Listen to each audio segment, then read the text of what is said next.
After God had created male and female in his likeness, that was in the supernatural, the spiritual man.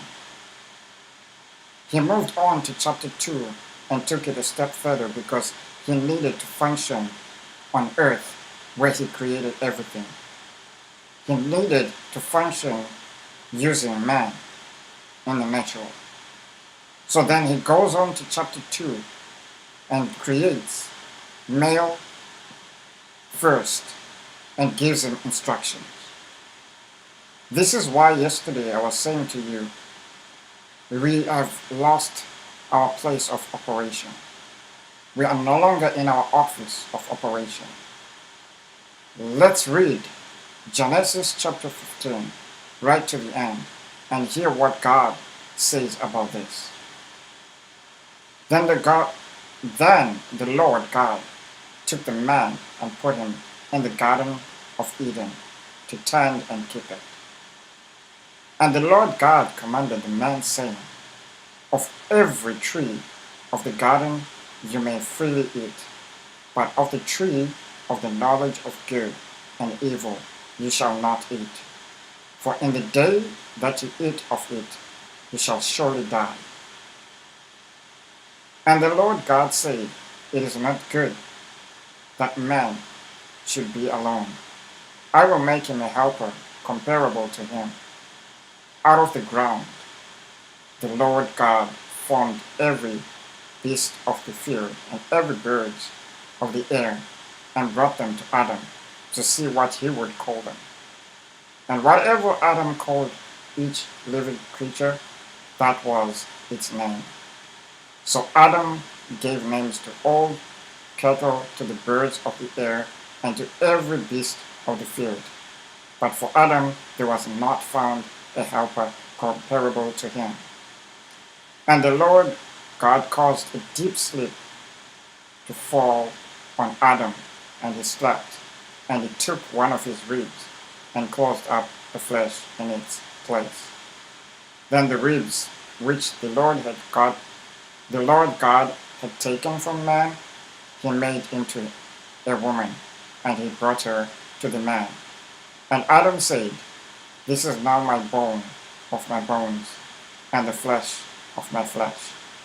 She shall be called woman, because she was taken out of me. So you see, first and foremost, God gives instructions. He gives instructions to man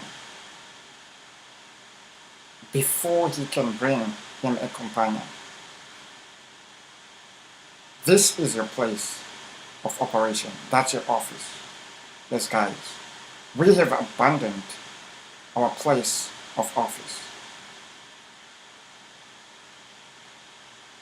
You know, when I was born, I didn't get that relationship with my father. My father was not around, even though he was at home. He was not around for us. He was existing. He was there as a father figure for the eyes, for the outsiders to see that this family has a male figure, but he was never home. Many thanks to the women and mothers that have stepped up to the plate and taken over the office of leadership in a house. Because through this, some of us kids have become who we are because of our mothers who have done a great job. Guys, what has happened? I want to talk to people like you and I, the younger generation, that are still growing up. No matter who raised you up, if it's your mom or your dad, give them a round of applause. They're not perfect.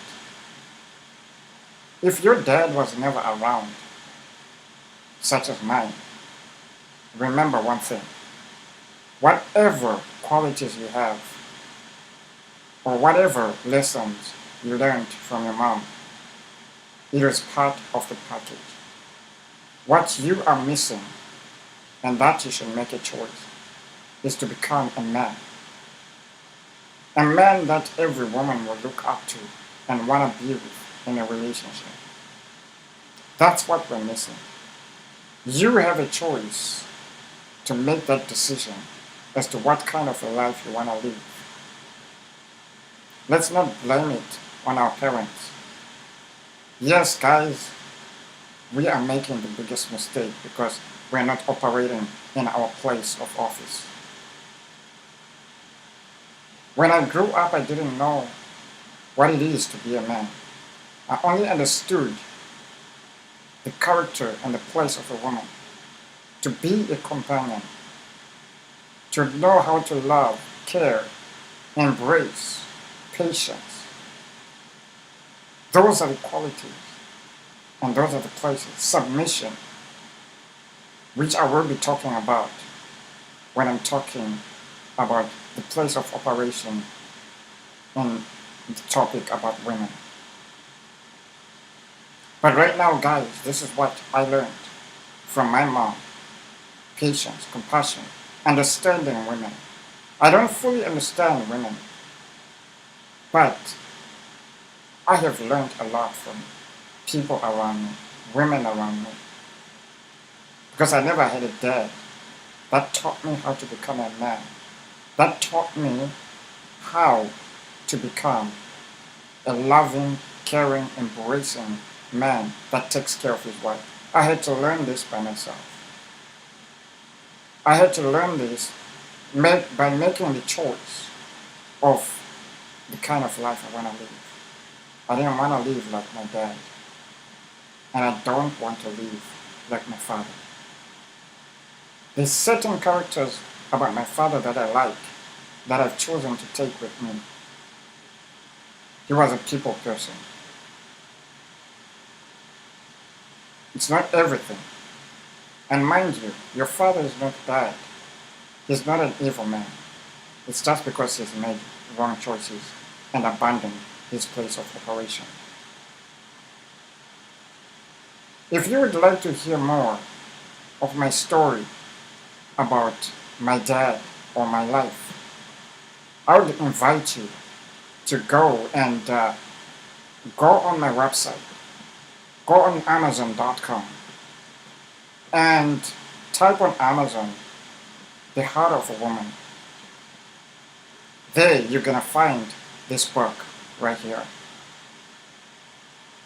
This was a book that I wrote in dedication to my mom and all other women out there. So this video is we think about our place of operation. Let's take this place seriously, guys. Because women now have given up on us and they are taking our role because we don't know how to take care of them. I'm not here to condemn you or judge you because I'm part of this. I will make mistakes. I've made mistakes. I've made my mom upset even though she has brought me up well. Even though she has taught me well, she hasn't taught me how to become a man. God did. And people that I've met around my life. That I've met you as a guy that have proper values. You've been an example of what it is to take care of a woman. That's why I am who I am. And I'm still learning. So please, guys, let's get back to the place of our operation and our place of office. So have a blessed day, and looking forward to sharing more with you in the coming weeks. I don't know what I'll be sharing about, but stay tuned and have a blessed weekend.